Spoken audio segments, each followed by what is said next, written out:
ನಾವು ನಾಳೆಯಿಂದ ಪ್ರಾರಂಭ ಮಾಡ್ತಾ ಇದ್ದೀವಿ. ದಲಿತ ಸಮುದಾಯಗಳಿಗೆ ಅನ್ಯಾಯ ಆಗಿರೋದನ್ನ ಪ್ರತಿಭಟಿಸಿ ವಿರೋಧಿಸಿ ಭಾರತೀಯ ಜನತಾ ಪಕ್ಷ ಮತ್ತು ಜನತಾದಳದ ಮುಖಂಡರುಗಳು ಪಾದಯಾತ್ರೆಯನ್ನ ನಾಳೆಯಿಂದ ಹೊರಡ್ತಾ ಇದ್ದೀವಿ. ನಮ್ಮ ಪಾದಯಾತ್ರೆ ಮೈಸೂರು ಮುಟ್ಟಿ ನಾವೆಲ್ಲ ಬೆಂಗಳೂರಿಗೆ ಬರೋಷ್ಟೊತ್ತಿಗೆ ಈ ಸರ್ಕಾರ ಇರೋದಿಲ್ಲ, ಈ ಮುಖ್ಯಮಂತ್ರಿಗಳು ಇರೋದಿಲ್ಲ. ಇಷ್ಟು ಮಾತ್ರ ನಾನು ಹೇಳಲಿಕ್ಕೆ ಬಯಸ್ತೇನೆ.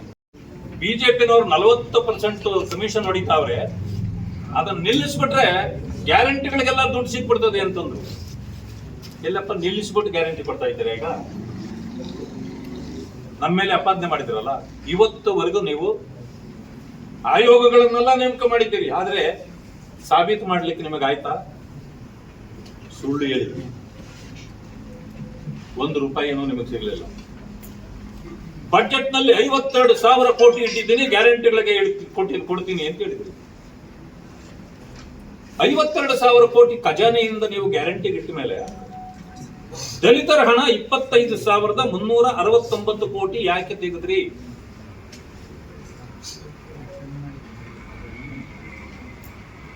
ಯಾಕೆ ದಲಿತರಿಗೆ ಗ್ಯಾರಂಟಿ ಕೊಡಬಾರ್ದ?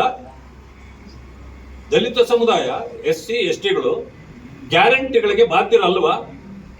ಒಂದ್ ಸಮಯ ಬಾಧ್ಯರಲ್ಲ ಅಂತಂದ್ರೆ ನೀವು ನೇರವಾಗಿ ಹೇಳಿ, ನಾವು ಬೇರೆಯವರಿಗೆ ಮಾತ್ರ ಗ್ಯಾರಂಟಿ ಕೊಡ್ತಾ ಇರೋದು, ದಲಿತರಿಗಲ್ಲ.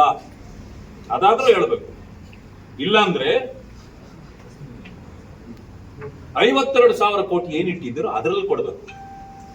SCP TSP ದುಡ್ಡಿಟ್ಟಿರೋದು ನೀವು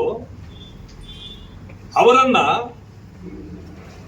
ಸೆಲ್ಫ್ ಎಂಪ್ಲಾಯ್ಮೆಂಟ್ ಕೊಡ್ಲಿಕ್ಕೆ, ಭೂ ರೈತರಿಗೆ ಭೂಮಿ ಕೊಡ್ಲಿಕ್ಕೆ, ಬಡವರು ಯಾರಿರ್ತಾರೆ ಅವರಿಗೆ ಮನೆ ಕಟ್ಟಿಕೊಡ್ಲಿಕ್ಕೆ, ಅವರ ಆರೋಗ್ಯ ಕಾಪಾಡಲಿಕ್ಕೆ, ಇಂಥ ಅನೇಕ ಕಾರ್ಯಕ್ರಮಗಳಿಗೆ ಇವತ್ತು ಮಾಡಿದ್ದೀರಾ?